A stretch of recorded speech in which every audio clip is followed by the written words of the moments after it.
Cause-related marketing is a critical factor. It's one of the components of your entire marketing strategy and a part of building what we call a culture of success. I believe every business ought to commit to and have some type of cause-related marketing strategy. Hello, everybody, and welcome to another episode of the Raving Patients Podcast. As you know, I'm your host, Dr. Len Tao. First off, as I always do, I want to thank my sponsors, both Dental and Tao and the Doc Sites, for their support, allowing me to come to you in your inbox, hopefully every single week. And you enjoy listening to this great podcast that I have and I built. Today's is a special, episode simply because I've brought this guest back soon after his first episode recorded with me. So Steven Anderson and I recorded an episode that was released in July, and now we're here again in November. So we're really talking like 4 months later. He has another episode, which is a first for this podcast. I've brought back only a few people to come back, and this is the first one that's been released that soon afterwards. So his first episode had great content. I hope we're going to give great content here as well. This episode is called Secrets of Cause-Related Marketing, Building Your Practice by Doing Good. Steven Anderson is a dental entrepreneur, author, presenter, and philanthropist. He is co-founder of the Smiles for Life Foundation, which has raised over $50 million for dental and children's related dental causes. So welcome back again to the Raving Patients Podcast. Excellent, Len. Great to be with you again. We just did this, and I'm curious to see what questions we have in my Q&A I do with you. Yeah. One, to see if we have any repeat questions, but two, to see if you answer them the same way or not. So, okay. So we wanted to bring you back because I know you have a passion for this type of teaching, marketing that are specifically around the cause. And so can you just start with talk about the Smiles for Life Foundation? I know when we were in Vegas together at the DDMC, you discussed it there as well. So can you give a little background to that to begin with? The Smiles for Life Foundation has become one of, if not the largest charitable cause, fundraising cause in dentistry. And let me just give you the backstory. It's fascinating history. This was the brainchild of Dr. Jeff Gray, who practices just outside of San Diego in La Mesa, California. And Jeff is one of the most giving people that I know. And I've known Jeff for probably 30 years. And at its inception, Jeff came through one of our courses early on and just has a huge heart. And he was in the habit every year of writing a check to the St. Jude's Children's Cancer Research Hospital in Memphis. And he would do that every year because he wanted to do something worthwhile for kids. And one year he thought, you know what I'll do is during their fundraising month, I'll donate all of my whitening fees to St. Jude's so that I can give more than just writing a check. And then he had this thought. He said, well, what if we got a bunch of practices to do this together? And so he called me up and he said, hey, I had this idea. What do you think if we got a group of practices and maybe we start with all the Crown Council practices, which is the community that we've built over the years of top practices that subscribe to our philosophy of practice. He says, what if we got all of them together and we all agreed that for a period of time, let's say 90 days, that we'll donate all our whitening fees to charity. And I thought that was an awesome idea.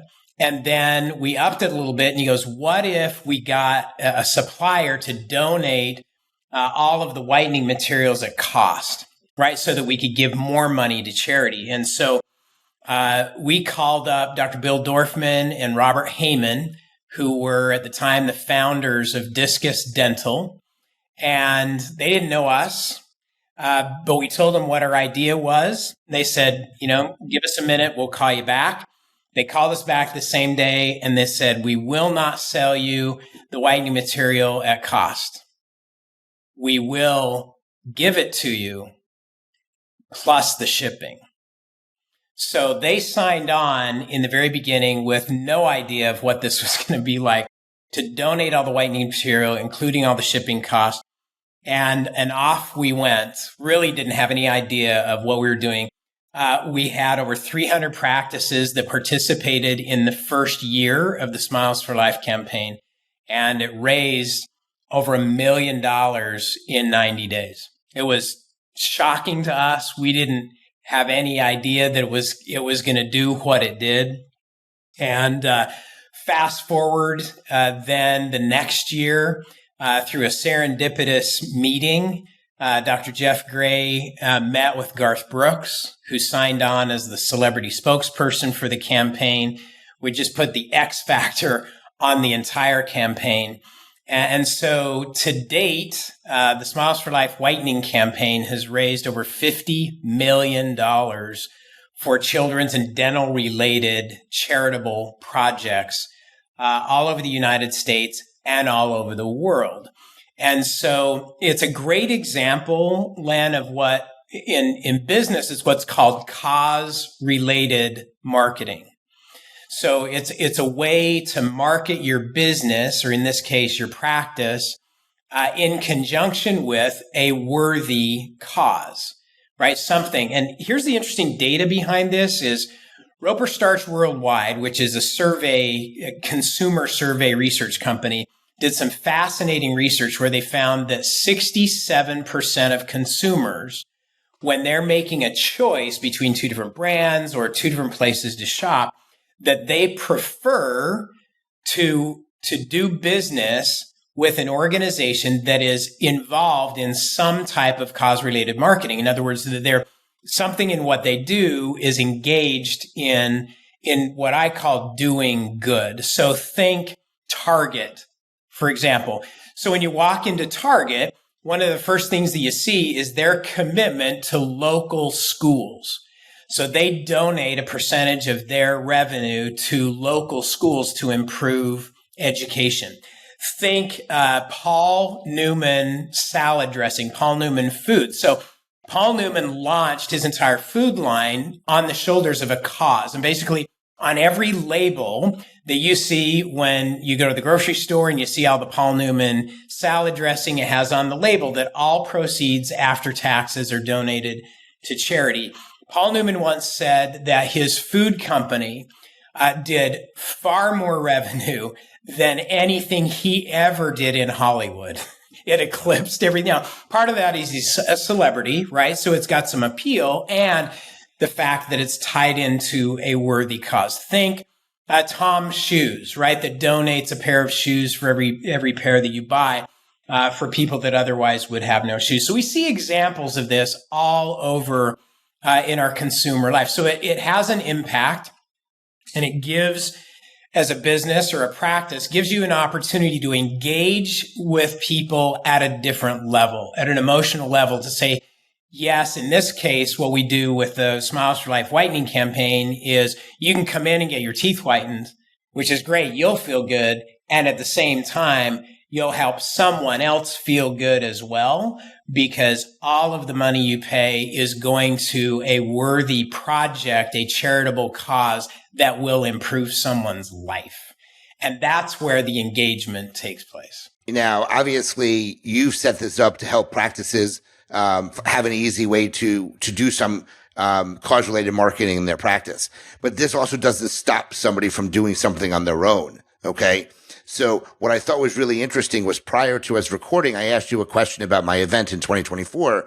Can you just talk, and you gave me some advice on how to set something like that up? So I know we want people to take action in their practice. So can you just talk about the importance of having a why you're picking a certain charity or cause, and why you have to connect all the dots. So can you help do that here? Yeah. So Len, this is a piece. I believe that cause-related marketing is a critical factor. It's one of the components of your entire marketing strategy and a part of building what we call a culture of success, right? It's just something I believe every business ought to commit to and have some type of a cause-related marketing strategy. So, for example, in the Smiles for Life Whitening campaign, we give practices the option of choosing a local charity to which at least half of the money raised will go. Now, the other half goes to bigger projects that are of a national or international scope that we all work on together, but they can choose a local charity. And what I encourage practices to do is choose that local charity very carefully and a reason why. So, for example, I was just in North Carolina with Dr. Alan Acton. Alan has an amazing practice in Cary, North Carolina. He's participated in the Smiles for Life Whitening campaign and has raised over $150,000 for charity. His local charity is the local Heart Association. Well, everybody knows the Heart Association, but here's his why. His son has had 3 open heart surgeries. Was born with a genetic heart defect. And so they've had to correct that. And so he's passionate about that cause because of his son and the life-saving work that the American Heart Association does for people with heart conditions and heart defects. And so when you and I were talking, that was my suggestion is don't just pick a cause, but pick a cause that has meaning for you and has a story behind it that other people can relate to, even an emotional story that people can relate to, even if they, for example, in Alan's case, maybe a patient hasn't had, any heart issues or have any relation to that, but they can understand, wow, it's his son. And here is this life-threatening condition. And because of the work this organization does, it saved his life. And so we're donating to a cause that saves people's lives, like Dr. Acton's son. That's something I can get emotionally engaged in, and I'm going to want to participate because I understand the significance. So it's not just the cause, it's the why behind why you chose the cause is the critical piece. Got it. So an example would be American Cancer Society. Both my parents and my wife's father all passed away from cancer over the years. My mom 17 years ago, my dad 2 years ago, and my father-in-law 10 years ago now. So that would be the cause and the reason why. So that makes a lot of sense to me. So thank you for clarifying that, because I think that was a big deal for some people to pick actually something that they want to donate to. Let's talk about something that, you hear the differences a lot, and I'm glad you wanted to talk about this, is doing good versus giving back, because they are very different things. Yeah, it's true. I don't believe in giving back. And we hear that phrase a lot. You hear it everywhere. Organizations that give back, people that give back. I don't know where that phrase came from, Len, but let's dissect it for just a moment. If you're giving something back, the only way you give something back is if what? You do something good. And if you took it, right. If you took it, that's the only way you can give it back is if you took it. So it's just an odd way to describe charitable efforts. And I don't know about you, but growing up, that phrase was never used in a positive way. My mother, anytime she said, give that back to your brother, right? It was always, you did something bad. Yep. And so now you got to give it back. And so sometimes I wonder if that phrase giving back is not some type of way that we absolve our guilt about making profit in a business. It's kind of like, yeah, we took all this money from people and we made a profit, so we're going to give some of it back. It's just, I think it sends the wrong message. I think it's off. And so I prefer to call charitable and other efforts not giving back, but doing good. And there's a lot of things that we do in business and in life that do good.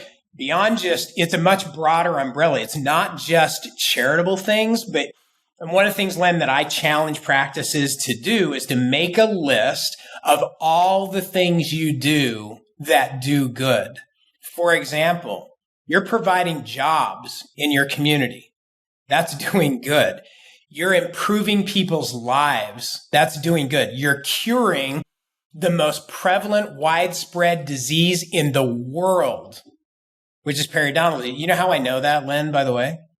Why is that? Trivial Pursuit. Nice. That's actually a question in Trivial Pursuit. What's the most widespread disease in the world? Periodontal disease. Right? So you do a lot of things that do good. And one of those things, I think, should be something that is charitable in nature, something that does good for those who wouldn't be able to do for themselves. right? And that's just one example. So doing good is a much broader umbrella than just giving back. And so that's one of my challenges to dentists, to practices, to everyone is start talking about doing good. Quit giving back, because that's an easy thing. Just write a check and give it back. Start thinking about what you're doing to do good and engage some cause-related marketing as part of your overall doing good strategy for your practice. Got it. So you're a dentist. You want to do good. You want to obviously create something behind a specific cause. You have to select the cause. Talk about how you engage the community, engage the team. How do you get everybody on board to do this for your community per se? There's a number of different directions you can take with this. A lot of things. If you just look around your community and see all the opportunities where you can get engaged with your community, things that you can do to do good. So, for example, we have practices all over the country that'll work in conjunction with the battered women's shelter in their town, and they'll confidentially, reconstruct someone's smile that's been a victim of physical abuse, or they'll take young people in their community that otherwise wouldn't have the access to care, and they'll do a day of dentistry where they'll just take care. I mean, there's so many different things. So, for example, as the Smiles for Life whitening campaign is one way you can engage with the community, raise a lot of money, and then all of that money goes to a charitable project that will benefit from the financial gains. So it's the things I love. I love doing good projects that involve as many people as possible. So, for example, today, in the Smiles for Life whitening campaign, Ultradent donates all of the whitening materials at no charge. Plus, they take care of all the shipping, so they're engaged. My Social Practice, which I know you've had on this show a number of times. So the team at My Social Practice, they donate all of the social media muscle and all the marketing materials, no charge, for practices to promote the Smiles for Life campaign. Trays, which is a clear aligner company, has a whole Smiles for Life project that you can do involving clear aligners. There's all kinds of different companies that participate in this. So that's one of the ingredients is in developing your own doing good strategy for your practice. It's got to be meaningful to you. It's got to do good. And ideally, it involves your patients. It involves your team, and it involves your community or people outside of your practice that can get on board with the cause that you've chosen to do good. Let's talk about some of the other ways that you are able to market this type of event, and the net result of that. Obviously, reviews play a role in this, but there's a lot of things you can do to promote these types of things. 100%. So, for example, we challenge the practices that participate in the Smiles for Life whitening campaign to choose a local charity that's meaningful to them for whatever the reason is, and then to get that charity's help to promote the campaign so that they broadcast out to their constituency, their donors, the people they're involved in, to get the message out to those people that say, hey, you can go to this dental practice, get your teeth whitened, and 100% of the fee will go to charity benefiting our charity. So you get their help to promote it. You get your patients not only to participate, but to spread the word, right? So this podcast is all about word of mouth, right? It's how to get raving fans to not only talk about you online and leave positive 5-star reviews, but how to talk, get them to talk to other people.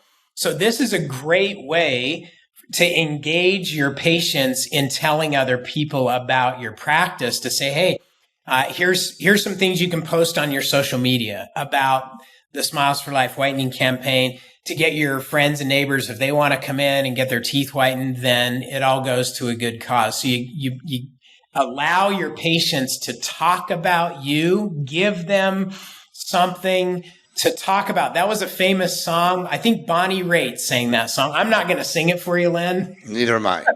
This is not the raging, I'm not going to sing, but you remember the song. Let's give them something to talk about. And that's, I think, one of the themes ought to be the theme song for your podcast is, yes, you want raving patients, you want raving fans, and you have to give them things to rave about.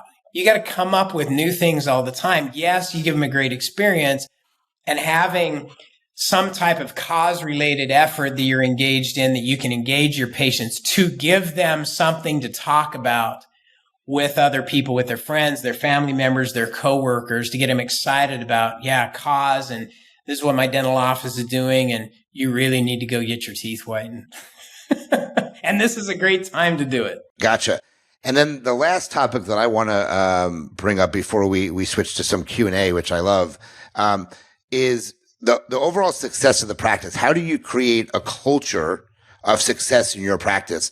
Because this day and age, there's no loyalty. People leave all the time to find a bigger, better position or leave the field completely. So how do you create this culture in the practice that will help you be successful? So we're real big on this, Len. As you know, we talked about this in the last episode that we did about creating a culture of success. So culture is really, the definition of that is your priorities, what's important to you, your processes, the systems that you put in place, and then how you act on those priorities and processes every day in your practice. So let's go back to priorities. What are your values? What's important to you?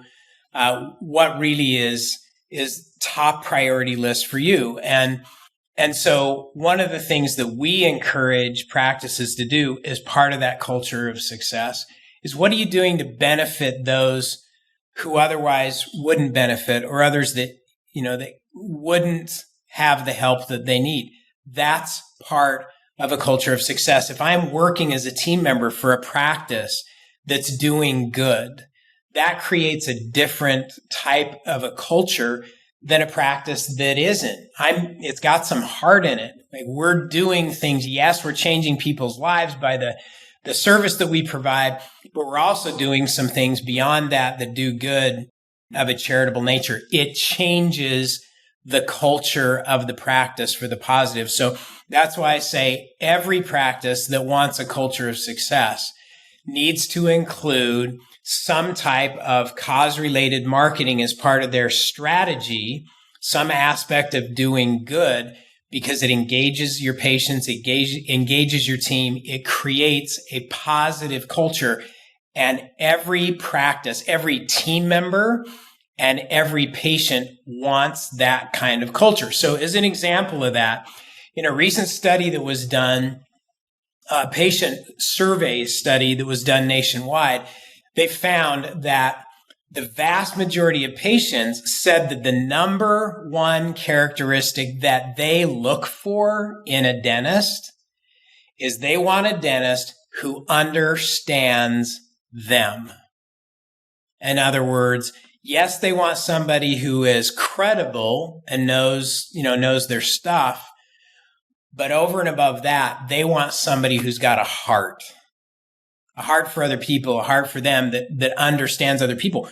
Well, one of the most powerful ways I think that can be communicated is to be doing good, have some specific doing good strategies and projects that communicates to your patients, we understand people, we have a heart for people, and there are some things we do that do good. It communicates the fact that you understand humanity and that that's important to you. So I think it's a critical component of the whole culture of success strategy in your practice. So that would be my challenge to anyone and everyone who's listening today is, after you get done with this, is ask yourself, what am I doing as part of my practice strategy to do good?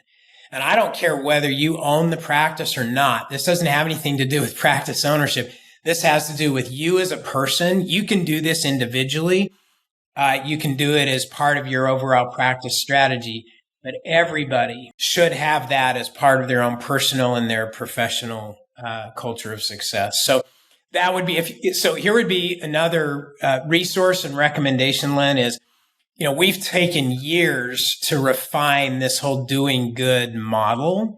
And anybody that wants to learn more about that can go to smilesforlife.org. So the word for, so smilesforlife.org. And then just click on the 4 practices, because there's 2 buttons on there for patients and for practices. Click on the 4 practices icon, and it'll walk you through how the whole thing is set up, and how you can either do it yourself or how you can participate in that campaign with all the aspects of it that are already baked and packaged and made really easy to do so that you can do good. Is there a specific time of year this is done, or is it each practice can do it, at any time during the year? Talk about that real quick. Yeah, we do the campaign March, April, and May every year, and then we finish up in June. And we do that because we partner with Ultradent. Ultradent, is shipping all the materials, so they gear up for this to be able to ship the materials, track them, be of service to all the practices that participate in the Smiles for Life Whitening campaign. So it is an effort. So we do it on an annual basis during those 3 years so we can gear up for it. We push all the promotional effort out so that there is, and we found that's more successful when you have a defined start and end point, then everybody can rally around the cause because it has a specific time of year that it takes place. Perfect. That makes perfect sense. All right, so let's switch gears. We'll finalize the podcast after this section, but let's switch gears. Let's switch to the lightning round Q&A.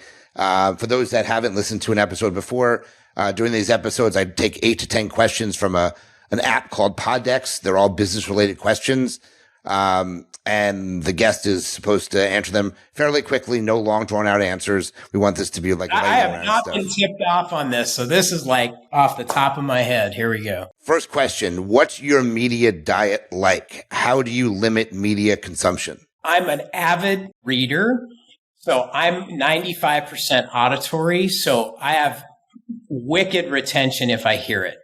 So I think at last count, I think I have 700 titles in my Audible account. So I'm listening to books like every day. So that's one. And then I love the news, but not just news headlines. News headlines are depressing. What I like to do, Len, is I like to go deep. So I subscribe to the Wall Street Journal, the New York Times, the Washington Post, and the Atlantic, and the Economist. And so those are my main news resources, but I like to go deep on a topic to really understand it. Instead of getting depressed by all the headlines, it's like go deep, understand it, understand what the causes, the implications are. Those are my favorite go-to sources. Perfect. What business-related book has inspired you the most? Or another way of asking it is, what has been your favorite book? So many. Think and Grow Rich. You've heard about that. A lot of people. 7 Habits of Highly Effective People. These are all the classics. I met Steve Covey and we sat down. He was a mentor of mine. He passed away a few years ago. We met before he published 7 Habits. And so I watched him throughout that entire amazing rollout of that book. Is one of my favorites. And then there's some classics like Man's Search for Meaning by Viktor Frankl is one of my favorites. I got a bunch of classics. So anybody that wants my book list, Len, I'd be happy to share it with them.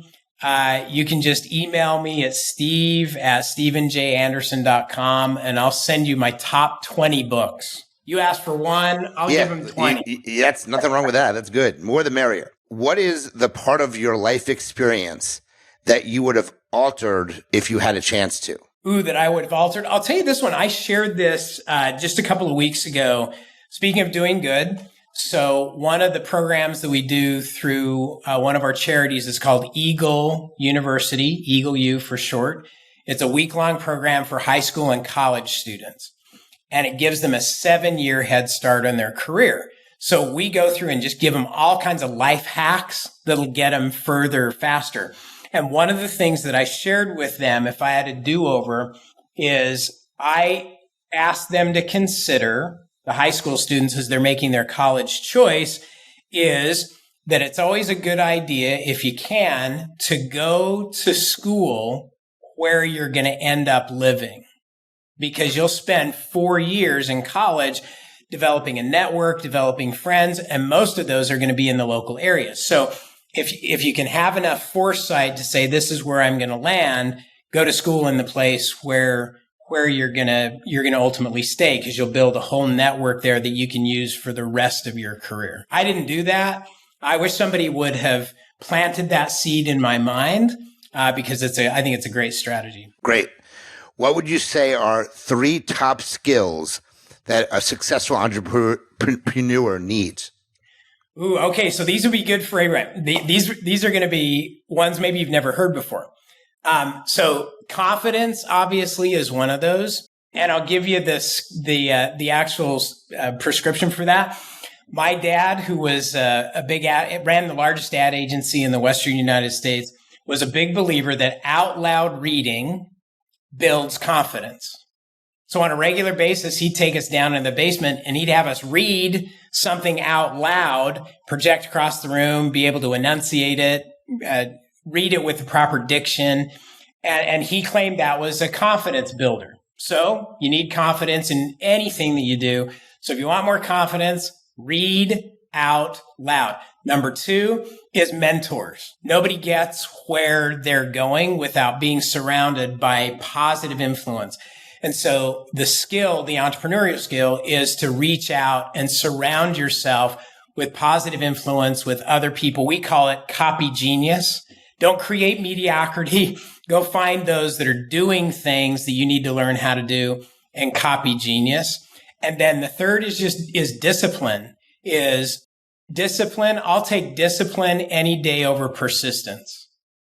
Somebody who's disciplined and will do what they ought to do, when they ought to do it, whether they want to or not. Persistence is a subset of discipline.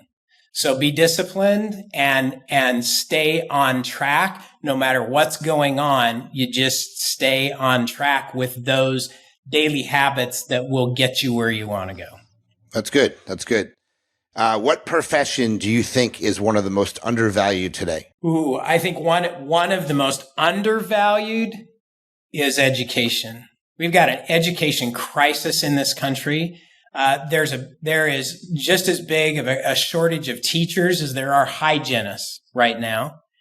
And we're going to go through, because of artificial intelligence, we're going to go through an education revolution worldwide, and all kinds of opportunities in education that can propel it to we need to value it and place the value on that in a lot high, and look for different new ways to do it. This one should be easy for you. What have you read online recently that has inspired you? One of the most recent things that I read was an article that really outlined some of the biggest trends. I always look for trends in America or around the world.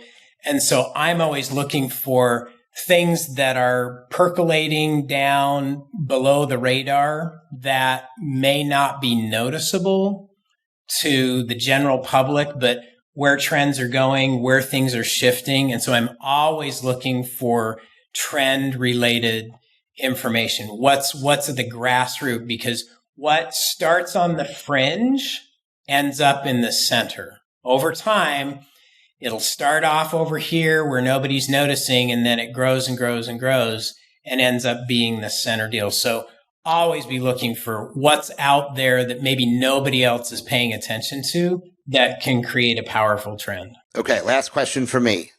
In one word, how do you define success? In one word? 2 words, 3 words? Sure.